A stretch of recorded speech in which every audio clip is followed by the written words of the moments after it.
चला तर विद्यार्थी मित्रांनो, काल आपला त्रिकोणी संख्या चालू होता. आज त्याच्या पुढचं गणित पाहूया आपण त्रिकोणी संख्येचं.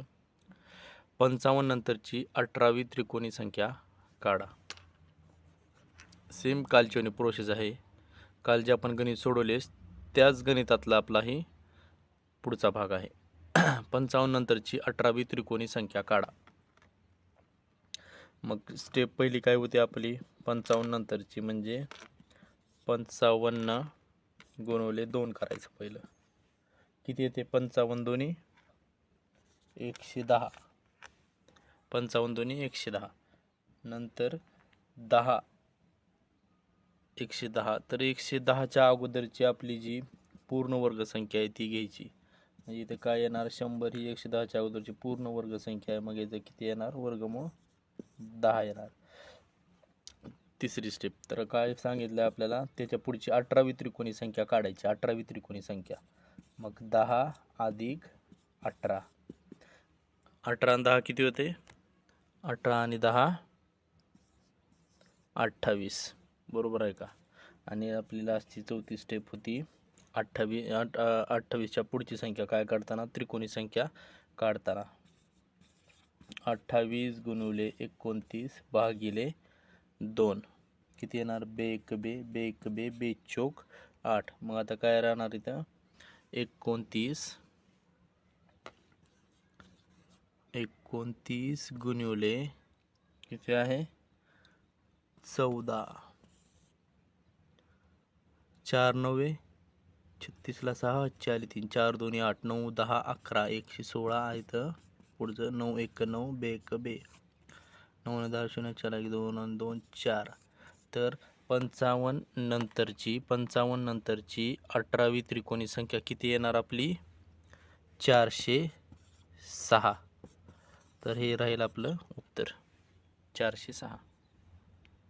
याच्या अगोदरच्या गणितामध्ये आपल्याला सांगितलं होतं नंतरची त्रिकोणी संख्या किती. आता ही गणित थोडं वेगळं आहे. 171 या त्रिकोणी संख्याच्या अगोदरची 5वी त्रिकोणी संख्या काढा. तर याच्या अगोदरच आपल्याला नंतरची विचारलं होतं. आता आपल्याला ह्यावेळेस अगोदरची विचारलेलं आहे. चला तर मग काढूया आपण. पूर्ण स्टेप पहिल्यावरनीच होते. म्हणजे आपण पहिल्या ज्या स्टेप करत होतो त्याच पद्धतीने आपल्याला काढायचं आहे. सोपं आहे गणित. सोप्या पद्धतीने स्टेप बाय स्टेप सोडवूया आपण. 171 त्रिकोणी संख्येच्या आधीची 5वी त्रिकोणी संख्या काढा म्हणून सांगितलेलं आहे.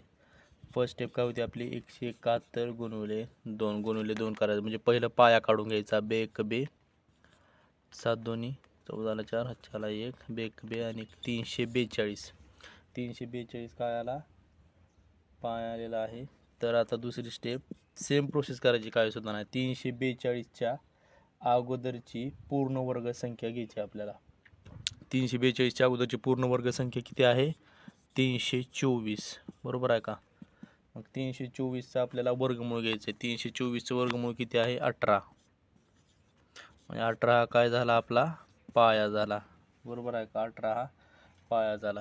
नंतर आता तिसरी स्टेप काय घ्यायची आपल्याला? की 171 त्रिकोणी संख्येच्या अगोदरची 5वी त्रिकोणी संख्या सांगितलेली आहे. म्हणजे इथं अगोदरची म्हणल्यामुळं 18 वजा 5 करायचं. आपण मगाशी नंतरची सोडवलं होतं त्यामुळे आपण प्लस करत होतो. आता इथं अगोदरची विचारलेलं आहे त्यामुळे मायनस करायचं. 18 वजा 5. 18तून 5 गेले किती राहतात? 13. आणि आपली त्याच पद्धतीने चौथी स्टेप लास्टची त्रिकोणी संख्या काढताना 13 गुणिले त्याच्या पुढची संख्या 14 भागिले 2. बरोबर आहे का? आता हे करा, कट करा. बे एक बे बे सत्ती 14 13 सत्ती 91. 91 म्हणजे 91 हे आपलं उत्तर आलं. म्हणून 171 या त्रिकोणी संख्येच्या अगोदरची 5वी त्रिकोणी संख्या किती येणार? 91. याच पद्धतीचं आपण एक दुसरं गणित पाहूया. 325 या त्रिकोणी संख्येच्या आधीची 6वी त्रिकोणी संख्या कोणती?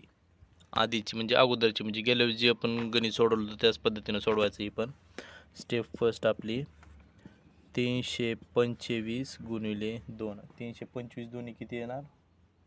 650. दुसरी स्टेप काय होती आपली? 650च्या आधीची पूर्ण वर्गसंख्या घ्यायची. 650च्या अगोदरची पूर्ण वर्गसंख्या किती येणार?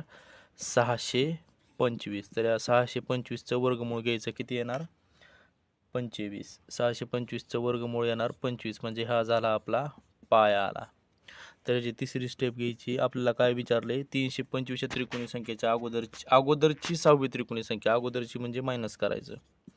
25 वजा 6 किती येणार? 25 मधून 6 गेले, राहिले 19. हा नवीन पाया आला आपला वजाबाकी केल्यामुळं. नवीन पाया 19 झाली तिसरी. आणि चौथी स्टेप काय होती आपली लास्टची? चौथी स्टेप लास्टची होती, त्रिकोणी संख्या काढताना 19 गुणिले त्याच्या पुढची संख्या 20 भागिले 2 करायचं. बेक बे ब्यांदा 20, 19 दा 190. तर ही झाली आपली त्रिकोणी संख्या. म्हणजे 325 त्रिकोणी संख्येच्या अगोदरची 6वी त्रिकोणी संख्या किती येणार? 190. अशा प्रकारे विद्यार्थ्यांनो आपण प्रत्येकीचे त्रिकोणी संख्यावरचे 2-2, 3-3 एक्झाम्पल घेतलेले आहेत. हे जर गणित तुम्हाला समजत असेल तर नक्की चॅनलला सबस्क्राईब करा. थँक्यू.